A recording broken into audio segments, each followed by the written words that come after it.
Pourquoi les femmes dans certains pays sont encore considérées comme des objets? Je me suis posé la question dans les derniers jours parce que c'est bientôt la Journée internationale de la femme le 8 mars. Et c'est vraiment une question qui me tient à cœur. C'est-tu parce que les hommes ont peur du pouvoir des femmes, qui ont peur de perdre leur masculinité, qui ont peur de ce qui pourrait arriver? Je ne sais pas d'où ça part, mais en tout cas, ça me chicote comme question. Bienvenue sur Le Bonheur, un choix à la fois, le podcast qui te propulse dans la fascinante aventure des heureux choix pour reprendre le contrôle de ta vie, t'épanouir et enfin marcher le chemin du bonheur. T'aider à donner un sens à ta vie et vivre ton succès, c'est mon objectif. Mon nom est Catherine Bombardier, multipotentielle, grande amoureuse du développement personnel et de la recherche d'une vie meilleure. Savais-tu que le bonheur est une question de choix? Joins-toi à moi pour apprendre à faire des heureux choix, à t'aligner avec tes besoins, tes désirs et tes convictions. Nous discuterons ensemble d'une foule de sujets qui te guideront vers le bonheur et l'épanouissement. Je t'entraînerai dans une multitude de possibilités. Bienvenue chez moi!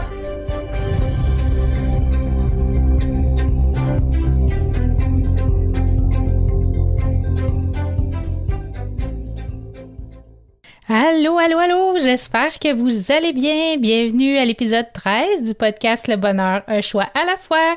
Aujourd'hui, on se donne le droit d'être, nous, la femme, le droit de la femme d'être. Pourquoi les femmes dans certains pays sont encore considérées comme des objets? Je me suis posé la question dans les derniers jours parce que c'est bientôt la Journée internationale de la femme le 8 mars. Et c'est vraiment une question qui me tient à cœur. C'est-tu parce que les hommes ont peur du pouvoir des femmes, qui ont peur de perdre leur masculinité, qui ont peur de ce qui pourrait arriver? Je ne sais pas d'où ça part, mais en tout cas, ça me chicote comme question. Fait qu'aujourd'hui, dans cet épisode-là, j'ai le goût de vous parler de l'évolution des femmes. On est parti vraiment de loin. Il y a des militantes qui ont tracé le chemin. Puis, on est quand même, faut se le dire, là, le privilège d'habiter au Québec, au Canada en tant que femme, c'est extraordinaire, les libertés qu'on a, les droits qu'on a. C'est sûr que c'est pas parfait, qu'il y a toujours du chemin à faire, mais quand même, il faut le réaliser qu'on est vraiment, vraiment dans un pays extraordinaire pour ça. C'est sûr que nos ancêtres féminines ont vraiment marché le chemin pour nous. C'était des femmes de caractère qui étaient déterminées, persévérantes. Puis, il faut se le dire, nous, on est chanceuses, mais nos filles et nos petites filles aussi vont pouvoir, eux aussi, exister et être en tant que femmes. Puis, prendre leur place, être à leur place. Moi, je trouve ça vraiment, vraiment fantastique, le chemin parcouru. Et puis là, j'ai trouvé... Mais avant de vous parler de ça, mais le guide de la parfaite épouse, de la parfaite ménagère de 1950... Écoute, je sais pas si vous avez déjà lu ça, je vous en reparle après parce que je vais commencer par faire l'évolution, un peu le portrait global de la femme de 1800 à 2021. Ça l'a vraiment, vraiment changé, mais surtout à partir, je vous dirais, des années, mettons, autour des années 50, ça a vraiment commencé à plus changer. Alors, je commence avec ça. Je parle un petit peu... 1800 à 1900 à peu près, sur une période de 100 ans, les femmes étaient toujours considérées comme les inférieures aux hommes. Il n'y avait pas de droit. La femme, c'était au foyer. Elle s'occupait des enfants, des tâches ménagères. Il n'y avait pas le droit de posséder aucun bien, pouvait pas signer des contrats, pouvait pas travailler à l'extérieur du foyer sans l'autorisation du mari. L'éducation pour les filles, c'était limité. Ils allaient souvent dans les endroits religieux. Sauf que c'était vraiment... Tu sais, à cette époque-là, ils croyaient que les femmes devaient se concentrer sur le rôle des mères, d'être mère et d'être une épouse. La religion a été... Oh là là! Gouvernait sur tellement plein de choses. Ils mettaient Ils mettaient des règles en matière de sexualité, de procréation, de fécondité. Fallait que les filles se marient tôt, qu'elles aient beaucoup d'enfants pour contribuer à la croissance de la population catholique. Fait que plus tu fais d'enfants, plus qu'il y a de catholiques sur la terre, mieux c'est. Bien évidemment, les relations sexuelles en dehors du mariage étaient considérées comme des péchés graves. L'avortement, on oublie ça complètement. Donc, c'est vraiment, tu restes chez toi, tu fais pleinement ton rôle de mère, d'épouse, même si c'est difficile pour ta santé physique et ta santé mentale, parce qu'on va se le dire, là, les femmes à l'époque, ils n'allaient pas accoucher dans les hôpitaux, là. Puis, ils perdaient souvent leur bébé. Puis c'était dur physiquement, rendu au 10, 12, 13, 16e bébé, à un moment donné, le corps, puis la tête aussi, là. La religion aussi, en tout cas, ça dictait les normes de comportement adoptées en société. Les femmes, ils disaient que les femmes devaient être soumises à l'autorité masculine, que ce soit le mari, le père, le curé, en tout cas, tous les hommes, la femme devait être soumise aux hommes. Puis, bien évidemment, il fallait que ce soit une bonne religieuse et compagnie, là. En plus de ça, les femmes y étaient exclues des études supérieures parce qu'on se le rappelle encore une fois que leur rôle, c'était dans la famille, à la maison, puis dans la communauté. Donc ça, c'est de 1800 à 1900. Après ça, 1900 à 1960, là, ça va commencer à bouger. Il y a des trucs intéressants qui se passent. Donc, encore dans cette époque-là, la femme est encore considérée comme un bien matériel, puis sa valeur est déterminée par sa capacité à se marier, puis à donner naissance à des enfants. Et boy, dans d'autres pays, la valeur d'une femme, ça se calcule en chameaux, mais ici, c'était tu te maries puis tu as beaucoup d'enfants. Plus tu avais des enfants, meilleure était ta valeur. Puis, à cette époque-là, tu n'avais pas le choix de ton conjoint. Tu n'avais pas un mot à dire. Souvent, c'était les parents qui choisissaient pour toi ton conjoint, puis tu devais te soumettre à l'autorité de cette personne-là une fois que tu étais marié. Mais à cette époque-là, il y a certaines femmes qui ont commencé à remettre en question les attentes qu'on avait envers les femmes, puis ils cherchaient une plus grande autonomie. Fait que ça a commencé à brasser là, mais encore là, les filles étaient encouragées à abandonner l'école pour aider les mères à la maison, puis pour se préparer à être une bonne épouse, se préparer au mariage. Les garçons, eux autres, ils avaient accès à l'éducation plus avancée. Fait que ce qui arrivait, ben, c'est que les filles n'avaient pas de perspective d'emploi vraiment parce que pas éduquées. Pendant les deux grandes guerres mondiales, par contre, 14-18, 39-45, les femmes ont commencé à travailler dans les usines parce que les hommes étaient partis au front, puis ça prenait du monde dans les usines pour faire tourner tout ça. Fait que les femmes ont commencé à embarquer sur le marché du travail à cette époque-là, plus précisément. Fait que ça leur a permis d'acquérir de l'expérience professionnelle puis de l'indépendance. Dans les années 20, on a commencé à voir l'émergence du mouvement des femmes qui revendiquent le droit de vote et à une éducation égale. 1920, quand même. Mais le droit de vote, là, on commence à revendiquer dans les années 20, mais c'est seulement en 1940 que les femmes ont obtenu le droit de vote au Québec. Puis 1940, c'est 22 ans après les femmes canadiennes, puis c'est 25 ans après les hommes. Puis là, je vais vous parler, en début d'émission, je vous parlais des militantes qui ont vraiment joué un rôle super important dans le développement du rôle de la femme et dans l'émancipation des femmes. C'est Thérèse Casgrain. Je ne sais pas si vous vous souvenez de vos cours d'histoire, mais Thérèse Casgrain, elle est née en 1896 à Montréal. C'est une femme politique puis une militante sociale québécoise extraordinaire. Elle a surtout joué un rôle important pour la lutte pour les droits de vote des femmes au Québec. Elle a étudié à l'Université de Montréal et a obtenu un diplôme en économie. Fait que quand même, elle a réussi à aller aux études supérieures. Puis, elle s'impliquait beaucoup dans les causes féministes. En 1928, elle est élue présidente de l'Association catholique de la jeunesse canadienne-française qui luttait pour les droits des femmes. Donc, elle a utilisé cette position-là pour promouvoir les droits des femmes. Elle a fondé par la suite la Ligue pour le droit des femmes. Elle a organisé...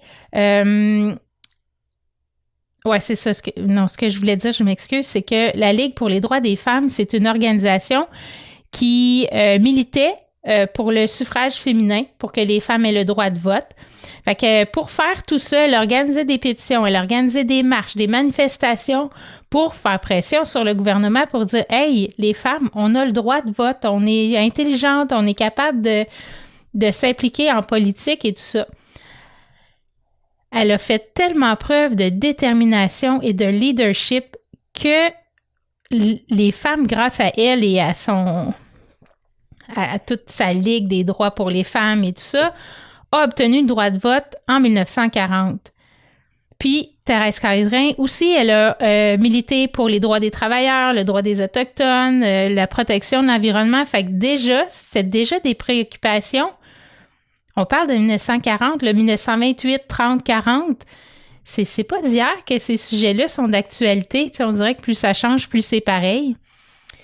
Fait qu'après cet épisode-là, 1940, droit de vote, 1950, les femmes ont commencé à vraiment rentrer sur le marché du travail en grand nombre. Mais la chose, c'est que on était relégués à quoi? Des emplois peu qualifiés et mal payés. Tu sais, secrétaire. C'est pour ça que je pense que le titre secrétaire, la profession du secrétariat est un peu péjoratif parce que à l'époque, c'était sous-payé puis c'était des emplois que t'étais peu qualifié. Écoutez ça.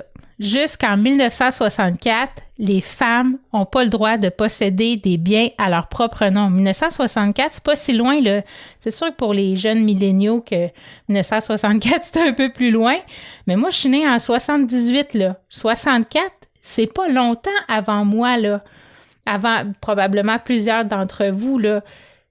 On pouvait rien posséder. Tous les biens qui étaient acquis par la femme mariée appartenaient automatiquement à son mari. Puis les femmes célibataires, ils pouvaient avoir des choses, mais c'était limité. Tu pouvais pas tout posséder, puis tu pouvais pas faire tout ce que tu voulais. Puis souvent, ils pouvaient pas hériter des biens de leur famille à ce moment-là. 1969, ça c'est une belle date, moi je trouve. 1969, décriminalisation de la contraception. 1969. Ça fait pas si longtemps que ça, 1969 non plus. Donc, à ce moment-là, on autorise la contraception, le contrôle des naissances. Excusez-moi, l'Église n'était pas très favorable à ça. On s'imagine, eux autres, ils veulent qu'on peuple pour avoir plus de catholiques sur la terre. Donc, la contraception, ça vient complètement changer les données, là. Fait que du côté des métiers, autour de ça, là, 70, dans ces eaux-là à peu près, les femmes sont encore exclues des professions puis des rôles de direction, puis souvent sont limitées à des rôles de subalternes, tu sais. C'est la discrimination sur le marché du travail, ce qui fait qu'ils sont confrontés à des obstacles. Puis c'est ça, les obstacles font qu'ils peuvent pas accéder à des postes de direction, le salaire, tout... C'est ça. C'est pas encore parfait, là. Mais on voit qu'il y a une tangente vers le mieux, que les femmes disent, hey, là, on prend notre place, on n'est pas juste un objet, là. Puis il y a plein d'autres mouvements féministes qui ont émergé dans cette époque-là aussi, qui ont commencé à émerger, les années 70, 80 aussi. Donc là, les femmes ont commencé à je cherche mes mots aujourd'hui, je m'excuse. Les femmes commencent à cette époque-là à accéder à des postes de direction dans les entreprises et au gouvernement. On est plus présente dans les universités, puis on est plus présente dans les professions qui sont traditionnellement, et là je mets entre guillemets, masculines. Moi, j'ai été élevée de « Catherine, t'es une fille, mais tu peux tout faire ». Alors, pour moi, ça me fait un peu gricher des dents là, de vous partager ces choses-là, de l'évolution féminine, mais ça fait partie de notre histoire, puis il faut être fier de l'évolution qu'on a fait, puis des décisions qu'on a prises, puis de... Moi, en tout cas, j'ai beaucoup d'admiration pour les femmes militantes et pour les femmes de mes ancêtres féminines, vraiment beaucoup. Bon, fait que là, ce que je disais, c'est qu'on commence à accéder à des postes de direction, blablabla, et à cette époque-là, Là, tu sais, les années 70, Peace and Love, on commence l'amour libre, flower power, le pot, bon, etc. On commence à remettre en question les normes de beauté et les stéréotypes de genre. Fait que là, ça commence déjà à dire, OK, tu sais, on n'est pas toutes faites sur le même frame, comme on dit. Tu sais, vous vous attendez à ce qu'on ait l'air de ça, mais nous, on n'a pas le goût d'avoir l'air de ça parce qu'on est tous différentes les unes des autres. Une autre date super importante, 1975, la Charte des droits et libertés de la personne du Québec est adoptée. Et là, ça, ce que ça fait, ça garantit l'égalité entre les sexes. Ça veut dire que ça l'interdit la discrimination basée sur le sexe. Ça veut dire que si tu vas appliquer pour un emploi, la personne ne peut pas te refuser l'emploi parce que tu es une femme. Ça fait que ça change beaucoup de choses. Là. Dans les années suivantes, ça va changer vraiment beaucoup de choses. Et puis là, bon, tout ça, ça continue. En 88, l'avortement a été légalisé au Québec. Et là, je vous rappelle qu'aux États-Unis, ils viennent d'interdire l'avortement dans plusieurs États. On régresse. C'est, à mon avis,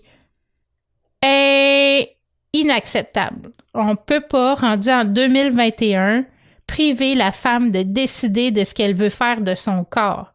Pour moi, c'est inadmissible. Je ne comprends juste pas. Fait que cette légalisation-là de l'avortement fait que la femme, elle peut prendre des décisions concernant son corps sans la peur d'être traduite en justice puis d'avoir des poursuites pénales contre elle.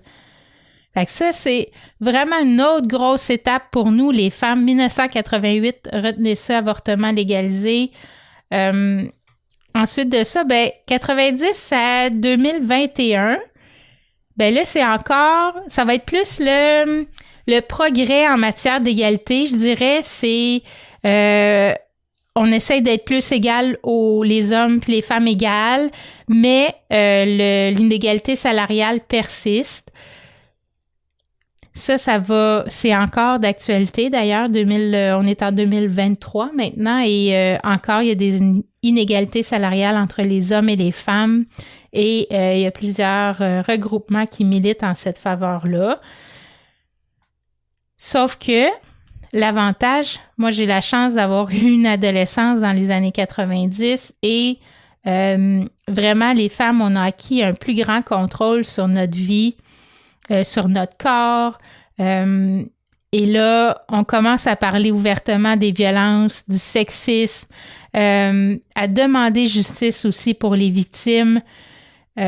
Sauf que, encore aujourd'hui, même dans les sphères politiques et économiques, les femmes sont moins représentées que les hommes. Il y a encore du chemin à faire. 2018, le gouvernement québécois, lui, adopte une loi qui veut favoriser l'égalité entre les femmes et les hommes en matière de rémunération. 2018, là, on parle d'il y a 5 ans. Et moi, je trouve personnellement qu'il n'y a pas grand-chose qui a été fait parce qu'il y a encore beaucoup trop d'inégalités, mais ça, c'est mon opinion personnelle. Alors, voilà un petit peu le portrait des femmes de 1800 à 2021. Et là, je vous ai parlé de mon fameux guide de la parfaite épouse ou ménagère de 1950. Je me souviens plus trop du titre, mais écoute, je capote quand je lis ça. Ça me... Les poils m'hérissent sur les bras. Non, pour moi, c'est insensé, mais écoutez, c'était comme ça, puis je vais vous en nommer quelques règles qui étaient mentionnées dans ce super guide de la parfaite femme au foyer. Fait qu'on se rappelle que le rôle dans ces années-là, 1950, c'est mère au foyer, ménagère, puis les seuls droits que tu avais à peu près, c'était de faire plaisir à ton mari en étant une bonne femme au foyer puis en t'occupant des enfants. Il y a un magazine, 1955, le Housekeeping Monthly, avait titré l'article « Le guide pour être une bonne épouse ». Et là, ça reflète la situation des femmes il y a 60, hein, il y a beaucoup d'années, là, des dizaines d'années, mais quand même. Fait que, écoutez ça, là. Les hommes ont faim quand ils entrent à la maison. Un bon repas est donc nécessaire pour accueillir un accueil chaleureux et agréable. OK, mais ça, bon. Moi, souvent, je suis à la maison, puis on se partage tout ça, mais souvent, je fais un repas quand mon chum il est là, puis il arrive plus tard que moi. Bon, tu sais, c'est tel que tel, mais encore, tu sais, c'est comme une obligation.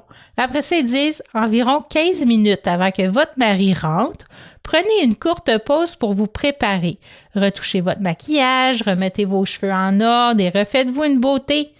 Il a vu des gens fatigués par le travail toute la journée, alors soyez impeccables. OK? Aucun commentaire. Tu vas me prendre comme je suis à ton arrivée, that's it. Soyez intéressante et engageante pour lui. Sa journée est pleine de travail ennuyeux. Donc, ton devoir, c'est de lui faire plaisir, dans le fond, d'être au petit soin avec lui. En hiver, préparez et allumez du feu. Un feu pour son retour afin qu'il puisse se détendre près de l'âtre de la cheminée. Il aura le sentiment de baigner dans l'ordre et la paix, ce qui vous fera vous sentir bien aussi. S'occuper du bien-être de votre mari vous donnera un important sentiment de satisfaction personnelle. OK, là, grimpez pas d'un rideau, fâchez-vous pas, c'était la réalité de l'époque. Probablement que dans 50 ans, quand les gens vont lire notre situation d'aujourd'hui, ils vont dire « Voyons, ça n'a pas de bon sens ». Ben là, c'est à notre tour de jeter un regard différent sur les autres époques. Ah oui, l'autre chose. Les enfants sont des trésors et c'est ainsi qu'ils doivent se conduire. Minimisez le bruit quand votre mari arrive en les encourageant à se taire. Il ne doit pas y avoir non plus de bruit d'aspirateur, de machine à laver ou de sèche-linge. Mon Dieu Seigneur, faudrait surtout pas le déranger, hein? Oh, boy. Peu importe ce dont vous avez besoin de parler avec votre mari et combien ça vous importe, le moment de son arrivée à la maison n'est pas le bon moment pour le faire. Ces sujets de conversation sont plus importants, donc laissez-le parler en premier. Sois belle et tais-toi, c'est ça que ça veut dire. Il m'en reste quelques-unes, je ne sais pas si vous voulez les entendre, mais moi je les trouve tellement bonnes que j'ai le goût de vous les dire pareil. Le soir sont des moments privilégiés. Ne vous plaignez pas s'il rentre tard ou s'il sort dîner ou quoi que ce soit d'autre sans vous. Vous devez essayer de comprendre que son monde est plein de contraintes et de stress et qu'il doit pouvoir se relaxer. Et toi, tu n'as pas de contraintes ni de stress dans la journée avec tout ce qu'il y a à faire et les enfants et toutes les obligations. Mais non, toi, c'est pas grave, t'es juste un objet. Ah là là. Son confort est votre priorité. Installez-le dans un fauteuil confortable et servez-lui des boissons chaudes et froides. Ne remettez pas en question ses jugements ou ses actions. Souvenez-vous, c'est le maître de la maison et il peut exercer sa volonté comme il le souhaite. Vous n'avez aucun droit de discuter cela. Ça, je pense que c'est la pire de toutes. Puis, ben, tu sais, une bonne épouse, c'est rester à sa place. Hein? Il faut pas déplacer d'air, faut pas rien faire, faut être coquette quand il arrive. Puis, oh, Seigneur. En tout cas, bref. Tout ça pour dire, c'est une petite incartade dans le monde féminin des années 50. Et puis, j'ai envie de vous raconter l'histoire de ma grand-mère maternelle. Ma grand-mère maternelle, elle est née en 1910. Mon grand-père, c'était en 1909, elle en 1910. Elle a eu 16 enfants. Elle a lâché l'école en 2e année parce qu'elle devait aider sa mère, justement, à la maison avec ses frères et sœurs. Donc, elle n'avait pas d'éducation. 16 enfants. Tu sais, on se rappelle, là, le dur labeur, là, elle a perdu un enfant à la naissance. Elle en a perdu un en bas âge. Il y en a 2 qui sont morts dans ses bras. Un qui a été écrasé par un camion de lait. Mes oncles étaient allés faire un mauvais coup chez le voisin. En traversant la rue, il y en a un qui a passé. L'autre s'est fait écraser par le camion de lait. C'est ma grand-maman qui l'a ramassé. Et l'autre, c'est mon grand-papa qui, l'enfant jouait autour du tracteur. Il l'a pas vu et malheureusement, il est arrivé un incident très, très tragique. Et c'est encore une fois ma grand-maman qui l'a ramassé. Puis dans ce temps-là, ben, il habitait sur des fermes, puis il n'y avait pas le temps, là, il y avait des bouches à nourrir. Tu sais, le deuil ne pouvait pas durer très, très longtemps. C'était la réalité de beaucoup de femmes rurales. Souvent, là, les femmes, ils étaient enceintes, travaillaient au champ, ils allaient accoucher, emmaillotaient le bébé, donnaient ça à la plus vieille, ils retournaient au champ, là. C'était comme... pas toujours comme ça. Mais le droit d'exister et d'être, je crois pas que ma grand-mère l'a eu. J'ai pas eu l'occasion de lui en parler. J'étais trop jeune, moi, comme... Tu sais, mon père est né. Mon père est le plus jeune des 16 enfants et ma grand-mère avait 44 ans quand elle a donné naissance à mon papa. Fait que moi, quand je suis née, ma grand-mère était déjà très âgée. Donc, malheureusement, j'ai pas pu parler de ça avec elle. J'aurais vraiment aimé ça parce que c'est tellement une vie... C'est sûr qu'il y avait des beaux moments, là, mais une vie dure, puis fallait que tu continues, fallait qu'il y ait de la force de caractère. Tu sais, si on regarde ça aujourd'hui, là, on l'a vraiment, vraiment facile, là. À comparer à ce que... C'est sûr que c'est une autre époque, on a d'autres choses à vivre, il y a d'autres difficultés, mais moi, quand je me plains, ça m'arrive de me plaindre, de trouver ça dur, je fais « OK, mais ma grand-mère, là, elle a vraiment vécu des affaires difficiles. » Tu sais, la maison a passé au feu, je pense que c'était la veille de Noël ou la veille du jour de l'an. Dans le temps des fêtes, la maison a passé au feu, ils ont tout perdu. Tu sais, là, des épreuves, là, c'était fréquent, là, puis ils se relevaient, puis ils continuaient, puis ils trouvaient la force d'avancer, puis c'était comme la force de la nécessité, je pense, à ce niveau-là. Mais puis aujourd'hui, ben, on a vraiment la chance de pouvoir être une femme, de pouvoir vivre notre féminité. Puis on a le pouvoir de créer notre vie. On a la latitude de créer notre vie. On n'est plus un objet pour les hommes. On a notre place, on travaille. On a la possibilité de faire ce qu'on veut. Puis souvent, on reste encabané dans des choses qu'on n'aime pas, qu'on se sent pas bien, qu'on n'est pas heureuse. Je pense au travail, entre autres, là, qu'à un moment donné, on n'est plus à notre place, mais on s'entête à rester là alors que on a le privilège de pouvoir faire autre chose. Et ça, dans le programme que je suis en train de créer, il y a un module que je vais appeler « Devenir maître de ta vie et de ton bonheur ». Ça va être plein d'exercices, de réflexion. Je vais vous faire mettre en action parce que on a été beaucoup trop longtemps des femmes objets qui n'avaient aucun pouvoir sur leur vie. Puis maintenant qu'on a la possibilité de choisir notre vie, on le fait pas. Mais ça, pour moi, ça fait pas de sens. On est au Québec, on a cette possibilité-là, on a cette latitude-là, on a la chance d'être libre. Pourquoi qu'on la prend pas à ce moment-là? Faut pas laisser ce privilège-là vous glisser entre les mains. Ça n'a comme pas de bon sens.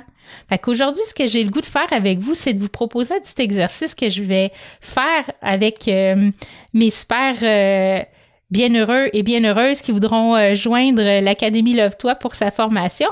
C'est un exercice de réflexion, c'est sûr, parce que c'est par là que passe... comment je pourrais dire, comment on met en place la vie qu'on veut, faut qu'on y réfléchisse. Et je vous invite à écrire une lettre à votre future self, à votre soi futur, à vous dans 5-10 ans. Prenez le temps, là, prenez-vous un moment, vraiment c'est important. C'est tranquille à la maison, mettez-vous une petite musique douce, une chandelle, faites-vous votre boisson favorite, un beau cahier, un beau journal avec un crayon, puis décrivez la vie que vous voulez vivre, les réalisations que tu veux voir accomplir dans ta vie, quelle expérience que tu veux vivre, comment tu veux le vivre, où tu veux le vivre. C'est vraiment une lettre que je veux que tu te serves comme source d'inspiration pour t'aider à rester motivé, à dire, c'est vrai, moi, j'ai le choix. J'ai le choix de choisir la vie que je veux, puis d'incarner qui je suis, puis de prendre ma place, la place qui me revient, pas prendre la place des autres, ma place à moi. Puis, ça vous permet aussi de rester connecté avec vos objectifs. Fait que prenez ça, tu sais là, puis mettez-vous pas de temps à dire, OK, j'ai 15 minutes, je vais faire ça. Non, ça prend du temps, ça prend de la vision, ça permet de l'introspection puis de dire, OK, moi, comme je prends l'exemple de moi, moi, Catherine Bombardier, c'est quoi je veux pour le futur? C'est quoi ma journée idéale? C'est quoi que je veux faire dans mon quotidien qui m'apporterait du bonheur? Moi, en tout cas, c'est un exercice que j'adore. Alors, je vous la propose aujourd'hui. Si ça vous tente de faire ce petit exercice-là, je serais vraiment contente. Je te remercie d'avoir embarqué encore dans mon univers cette semaine et dans les semaines passées. Je suis vraiment reconnaissante de ta présence. Voyons, j'ai de la misère. Je suis vraiment reconnaissante. OK, je suis vraiment reconnaissante de ta présence. J'espère que tu as apprécié ce petit retour en arrière, ce petit cours d'histoire sur le droit des femmes. Moi, à chaque fois que j'écoute des reportages sur la femme passée, ou sinon je lis des choses comme ça me remet beaucoup les choses en perspective, ça me permet d'apprécier vraiment ce que j'ai aujourd'hui. Alors, si tu as envie, tu peux m'envoyer des petits commentaires sur les réseaux sociaux, me donner des suggestions, aller liker mon podcast aussi, puis appuyer sur la petite cloche si vous voulez avoir les notifications quand je sors un nouvel épisode. Comme ça va vous faire un petit rappel. Sur ce, je te souhaite une bonne journée, une bonne soirée, mes bienheureux, mes bienheureuses. À la semaine prochaine!